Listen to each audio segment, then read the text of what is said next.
Student, তোমরা যারা ক্যালকাটা ইউনিভার্সিটির আন্ডারে থার্ড সেমিস্টারের ছাত্রছাত্রী আছো, এখন তোমাদের রাষ্ট্রবিজ্ঞান অনার্সের ক্লাস আছে।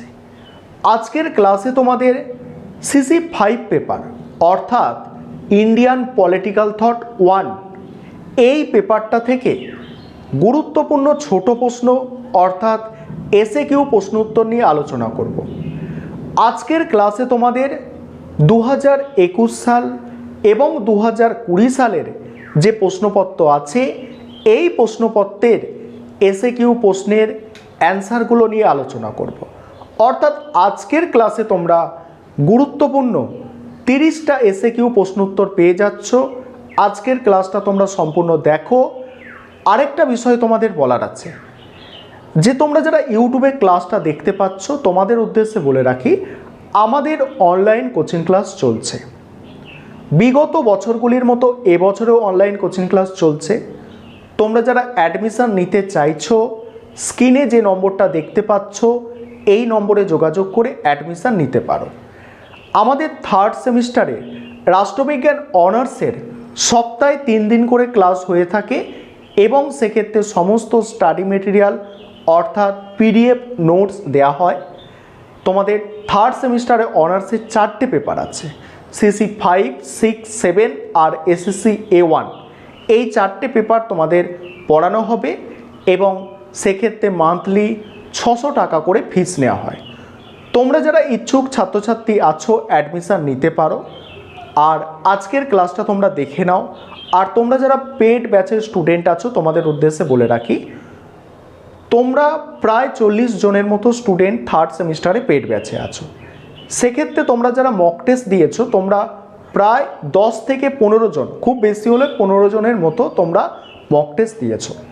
তোমরা যারা মক টেস্ট দিলে না, CC6 পেপার CC7 পেপারের যে মক টেস্ট হলো, তোমরা যারা দিলে না পরের বারের মক টেস্টগুলো অবশ্যই ভালো করে দেওয়ার চেষ্টা করো, কারণ মক টেস্টের মাধ্যমেই তোমরা নিজেদের যে প্রস্তুতি সেটাকে কিন্তু যাচাই করে নিতে পারবে।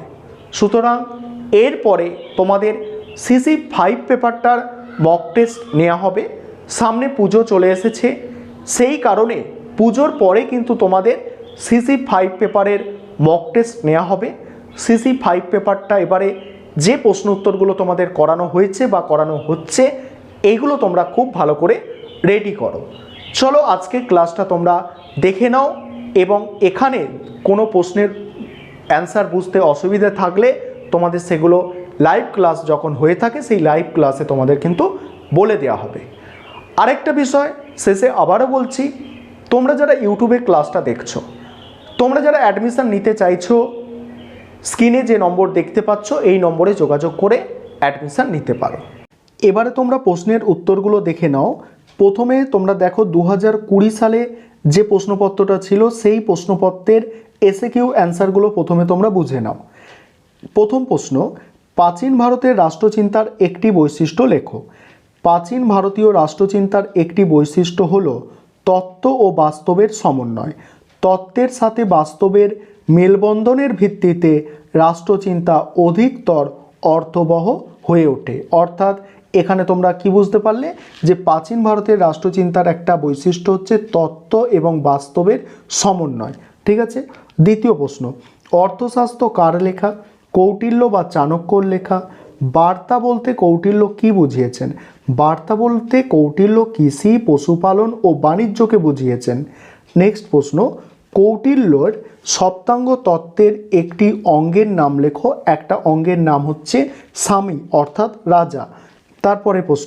তারপরের প্রশ্ন আছে দেখো, বারাউনি লিখিত যে কোনো একটি বইয়ের নাম লেখো। দেখো বারাউনি লিখিত যে কোনো একটি বইয়ের নাম ফতোয়া-ই জাহানদারি। স্পেলিংটা এখানে দেখে নাও, বয়াকার রয়াকা হস্যৌ দন্তানয় হস্যই। বারাউনি লিখিত যে কোনো একটি বইয়ের নাম ফতোয়া-ই জাহানদারি। তারপরে প্রশ্ন, আবুল ফজল কার সভাকবি ছিলেন? আবুল ফজল মুঘল সম্রাট আকবরের সভাকবি ছিলেন। তারপরের প্রশ্ন, রামমোহন বর্ণিত আইনের অনুশাসনের একটি বৈশিষ্ট্য উল্লেখ করো।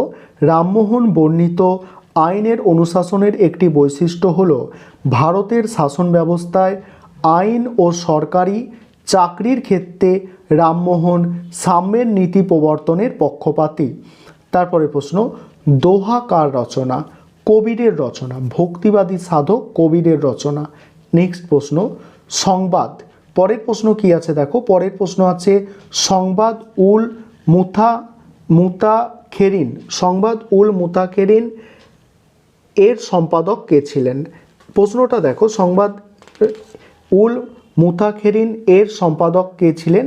অ্যান্সারটা দেখো, অ্যান্সারটা হবে সৈয়দ গোলাম হোসেন খান তবাতওয়ারি।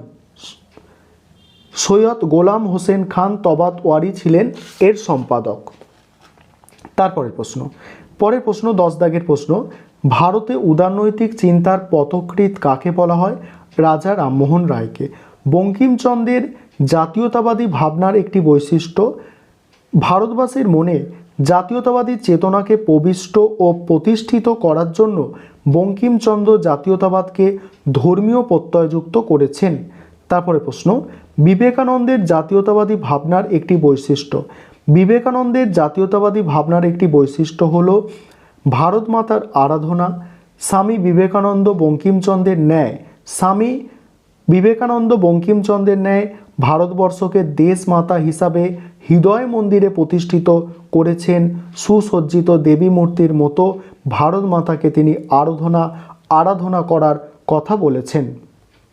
তারপরে রবীন্দ্রনাথের জাতি ভাবনার একটি অন্যতম, দেখো রবীন্দ্রনাথের জাতি ভাবনার একটি অন্যতম বৈশিষ্ট্য হবে, অন্যতম বৈশিষ্ট্য উল্লেখ করো। এটা কি হবে? বৈশিষ্ট্য উল্লেখ করো হবে। রবীন্দ্রনাথের জাতীয়তাবাদী চিন্তা চেতনা বিশ্বজনীনতার উদারতায় উন্মুক্ত ও উজ্জ্বল। বিশ্বজনীনতার উদারতায় উন্মুক্ত ও উজ্জ্বল। পরের প্রশ্ন, গান্ধীজিকে কেন নৈরাজ্যবাদী বলা হয়? নৈরাজ্যবাদ হলো একটি সমাজ ও রাজনৈতিক দর্শন যা রাষ্ট্র ব্যবস্থার অবসানের কথা প্রচার করে। গান্ধীজি রাষ্ট্রহীন সমাজ ব্যবস্থার কথা বলায় গান্ধীজিকে নৈরাজ্যবাদী বলা হয়। তারপরে প্রশ্ন, গান্ধীজির অহিংস নীতির অর্থ কী? গান্ধীজির মতে অহিংসার অর্থ হল চরম নিঃস্বার্থপরতা, শত্রুপক্ষকে ভালোবেসে তার হৃদয় জয় করা। এবারে 2021 সালে যে প্রশ্নপত্রটা এসেছিল তার অ্যান্সারগুলো দেখো। প্রথম প্রশ্ন, প্রাচীন ভারতীয় রাষ্ট্রচিন্তার প্রধান ভিত্তি কী? প্রাচীন ভারতীয় রাষ্ট্রচিন্তার প্রধান ভিত্তি হল তত্ত্ব ও বাস্তবের সমন্বয়। প্রাচীনকালে ভারতীয় রাষ্ট্র দার্শনিকরা অন্ধ আদর্শবাদী ছিলেন না। কোনো মতাদর্শের প্রতি তাদের যুক্তিতর্ক ছাড়া আবেগজনিত আনুগত্য ছিল না। প্রাচীন ভারতের রাষ্ট্রচিন্তায় তত্ত্ব ও বাস্তবতার সমন্বয় সাধন পরিলক্ষিত হয়। তত্ত্বের সাথে বাস্তবতার মেলবন্ধনের ভিত্তিতে রাষ্ট্রচিন্তা অধিকতর অর্থবহ হয়ে ওঠে। পরের প্রশ্ন, প্রাচীন ভারতে পৌর সমাজের ভূমিকা পালনকারী একটি প্রতিষ্ঠানের নাম সভা। তারপরে শুক্রনীতিসার কার লেখা? শুক্রনীতিসার গ্রন্থটির রচয়িতা হলেন কামনন্দ পণ্ডিত। শুক্রনীতিসার গ্রন্থের রচয়িতা কামনন্দ পণ্ডিত। তারপরে প্রশ্ন, ত্রয়ী। ত্রয়ী বলতে কৌটিল্য কি বুঝিয়েছেন? ত্রয়ী বলতে ঋক সাম যজু এই তিনটে বেদের একত্রকে বুঝিয়েছেন। পরের প্রশ্ন, ভারতে মধ্যযুগীয় রাষ্ট্রচিন্তার একটি বৈশিষ্ট্য হলো শরীয়ত বলতে মুসলিমদের যে আইন সেটাকে শরীয়তি আইন বলা হয়। সেই শরীয়তে রাজা ও সুলতান এক নয় এটা বলা হয়েছে। বা তোমরা এই বৈশিষ্ট্যটাও লিখতে পারো যে মধ্যযুগে জ্ঞান চর্চার ক্ষেত্রে যাজকদের ভূমিকা ছিল অগ্রগণ্য। এর ফলে স্বাভাবিকভাবে ধর্মীয় প্রশ্নসমূহ প্রাধান্য লাভ করে। যাজকগণ বিভিন্ন ক্ষেত্রে মতামত পেশ করতেন। আইনি আকবরী কার লেখা? আবুল ফজলের লেখা। পরের প্রশ্ন, খালিসা কি? মুঘল শাসনকালে রাজস্ব বিভাগের দ্বারা সরাসরি যে জমি পরিচালনা হতো তাই খালিসা। সাধারণত সবচেয়ে উর্বর ও সহজে পরিচালিত জমি খালিসার অন্তর্গত ছিল। তারপরে প্রশ্ন, কবির এর অর্থ কী? কবির নামটি আরবি আল কবির শব্দ থেকে এসেছে। এর অর্থ হলো মহান। পরের প্রশ্ন, রামমোহনের সামাজিক ন্যায় চিন্তার একটি বৈশিষ্ট্য উল্লেখ করো। অ্যান্সারটা দেখো, সনাতন হিন্দু সমাজের বহুবিধ কুসংস্কার ও অন্যায় অবিচারের বিরুদ্ধে রামমোহন সক্রিয়ভাবে সংস্কার আন্দোলন শুরু করেন। তিনি হিন্দু সমাজের জাতি ও বর্ণগত বিন্যাসের বিরোধিতা করেছেন। পরের প্রশ্ন, বাংলা ভাষায় রামমোহন রায় প্রকাশিত একটি সংবাদপত্রের নাম। বাংলা ভাষায় রামমোহন রায় প্রকাশিত একটি সংবাদপত্রের নাম সংবাদ কৌমুদী। পরের প্রশ্ন, বঙ্কিমচন্দ্রের জাতীয়তাবাদী ভাবনার একটি সমালোচনা লেখো।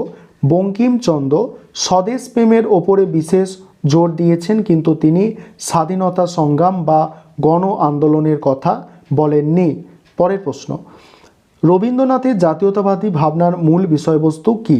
রবীন্দ্রনাথের জাতীয়তাবাদী চিন্তা চেতনা বিশ্বজনিতার উদারতায় উন্মুক্ত ও উজ্জ্বল। রবীন্দ্রনাথের স্বদেশ চিন্তা ও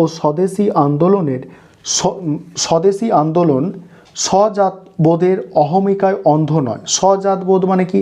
নিজের জাতি শ্রেষ্ঠ, এরকম ভাবনা কিন্তু রবীন্দ্রনাথের ছিল না। ইউরোপের নিয়মতান্ত্রিক প্রাকৃতিক জাতীয়তাবাদের ধারণাকে তিনি স্বীকার বা সমর্থন করেননি। রবীন্দ্রনাথের জাতীয়তাবাদ হলো বিশ্ব মানবতাবাদী। পরের প্রশ্ন, গান্ধীজিকে অনুসরণ করে স্বরাজের একটি বৈশিষ্ট্য লেখো। গান্ধীজির মতে স্বরাজ হলো হীন স্বরাজ।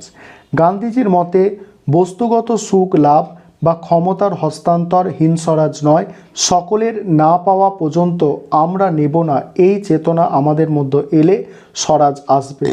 সকলের জন্য সকলের সমাজ হলো স্বরাজ। পরের প্রশ্ন, রবীন্দ্রনাথের জাতীয়তাবাদী চিন্তা সমৃদ্ধ একটি উপন্যাস গোরা। পরের প্রশ্ন, সত্যাগ্রহ কথাটির প্রকৃত অর্থ কী? সত্যাগ্রহ কথার প্রকৃত অর্থ হলো সত্যের প্রতি আগ্রহ। গান্ধীজি সত্যাগ্রহ বলতে সত্যের পথে অহিংস আন্দোলনকে বুঝিয়েছেন। এই ছিল আজকে তোমাদের ক্লাস।